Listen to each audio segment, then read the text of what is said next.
Nos acompaña hasta ahora Werner Sitzman, el director ejecutivo de la Asociación Colombiana de Medios de Información, la AMI. Werner, qué gusto tenerlo en 6 AM. Buenos días. Buenos días, Gustavo. Mucho gusto. Un saludo para todos, Diana, todos los miembros de la mesa. Nos interesa conocer, pues obviamente, la opinión de quienes asocian a muchos medios y a muchos colegas. ¿Cuál es la posición de ustedes? ¿Cómo leen lo que dijo el presidente Petro ayer en la calle?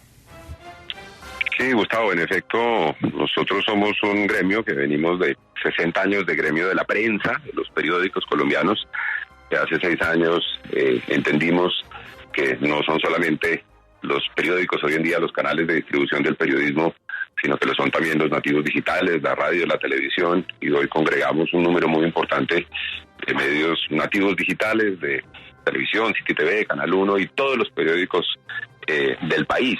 Y efectivamente, frente a hechos como estos, ayer nos pronunciamos tratando de hacer una invitación al sosiego en general, por supuesto, de quienes desde posiciones de poder remueven las aguas y generan unas turbulencias, ¿no?, que pueden afectar, por supuesto, el libre ejercicio del periodismo, pero también dentro de nuestro propio sector, porque a lo que nos corresponde desde la prensa, pues es informar sobre ese tipo de cosas para que las audiencias estén al tanto de lo que ocurre, pero no responder, digamos, con más controversias a las controversias. Pero sí es importante señalar que desde lo más alto del poder y de la pedagogía del poder, no parece conveniente que se incite a que se generalice alrededor de lo que pueden ser equivocaciones de algunos periodistas o de algunos medios, porque si de reclamar se trata, para eso hay unos caminos expresos, donde se puede decir tal día, a tal hora o en tal espacio o en tal texto se incurrió en una imprecisión y hay que precisarla y se debe decir por qué. Pero estas generalizaciones y estas invitaciones a marchar en contra de parecieran tener unos tintes distintos que no son convenientes para construir país y sobre todo para construirlo en paz, como creo que es lo que queremos todos.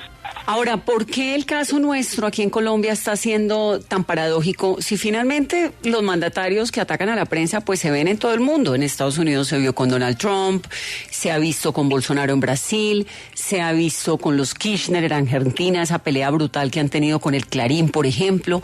Es decir, ¿por qué este caso nos parece preocupante? No, es que todos los que mencionas son preocupantes y han sido preocupantes y han tenido la capacidad de desestabilizar los ambientes sociales y políticos con agendas políticas, y eso es lo que preocupa que ocurre o que ocurra también acá. Además porque está inventado, Vanessa, como lo acaba de mencionar, distintos mandatarios en distintos países lo han utilizado como estrategias políticas y no han sido proyectos políticos afortunados para esos países. Ya conocemos las consecuencias que han tenido. Entonces, por eso, insisto, al menos nosotros desde este grupo de medios, lo que hemos querido hacer es una invitación al sosiego a propósito de esa estrategia, y por eso le hemos preguntado al presidente si es que es el propósito, porque sí es, así como los medios tenemos el deber y se nos lo exige, que digamos cuáles son las líneas editoriales, cuáles son en un momento dado los compromisos o los posibles conflictos de interés, pues de la misma manera parece justo con el país y con la gente decirle si esa es una estrategia que tiene un propósito y cuál es ese propósito. Werner, ¿se ha pensado en algún momento en acudir a instancias internacionales para pedir la protección de la prensa? Sí, pues hoy en día, Diana, eso ocurre permanentemente. De hecho, organismos como la Relatoría para la Libertad de Expresión, justamente en este momento, mientras hablamos, el relator está teniendo conversaciones con medios colombianos, con periodistas colombianos, como lo anunció en su cuenta en Twitter, a través del PAN, el proyecto Antonio Nariño, del cual hacemos parte en AMI, se ha propiciado ese espacio para que haya una interlocución y se pueda ilustrar desde Colombia cuál es el sentir de la prensa. De la misma manera tendrá que oír el relator seguramente al gobierno y a otros interesados, pero justamente en este momento, mientras hablamos, está ocurriendo ya esa conversación. Es decir, ¿Petro se está pareciendo a Bolsonaro, a Trump, a todos esos? Pues yo en aras del sosiego, Vanessa, prefiero no entrar a armar esas similitudes. Yo creo que ese ejercicio habría que hacerlo con mucho cuidado.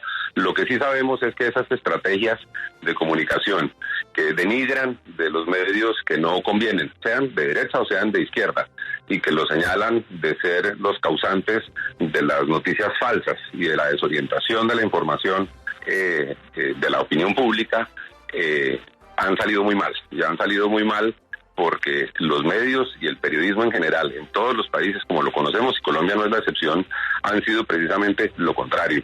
Han sido la fuente de la información para la gente, han sido la fuente de las denuncias más grandes por corrupción, por ejercicio indebido del poder, etcétera, etcétera. Y ese aporte que ha hecho el periodismo colombiano a costa de la vida de muchos de quienes han sido sus más grandes exponentes en las situaciones más críticas de la historia del país, pues es increíble que se venga a denigrar diciendo que están comprometidos, quién sabe con qué intereses o con qué agendas ocultas, y que lo único que quieren es desinformar. Y la otra cosa que es muy grave es la generalización, porque es que cuando un periodista se equivoca, en caso de discusión, Vanessa se equivocó, ¿no? Se pasó de la raya, se salió de casillas o informó algo que no toca. ¿Cuánta gente hay detrás de Vanessa en una empresa periodística como Caracol? Entonces se puede decir, ¿todos los periodistas de Caracol se pasaron de la raya, etcétera? Pues por supuesto que no.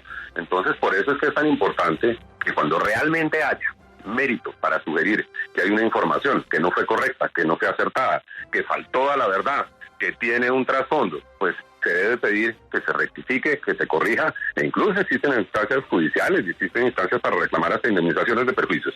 Pero yo creo que desde lo más alto del poder se debe dar ejemplo en el sentido de que esa es la manera correcta de pedir que la información sea clara y sea veraz y sea creíble, pero no con estas manifestaciones que tienen otros tintes, y por supuesto pues vemos cuáles son.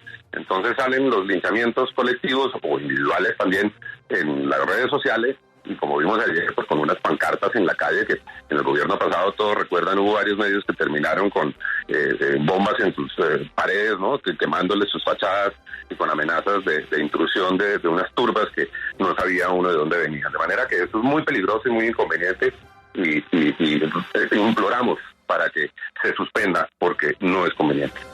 Es la opinión de Werner Sitzmann, el director ejecutivo de la Asociación Colombiana de Medios de Información, sobre la generalización y las palabras muy duras del presidente ayer en la marcha contra los medios de comunicación. Werner, buen día, muchas gracias. Gracias, Gustavo, a ustedes. Buena mañana.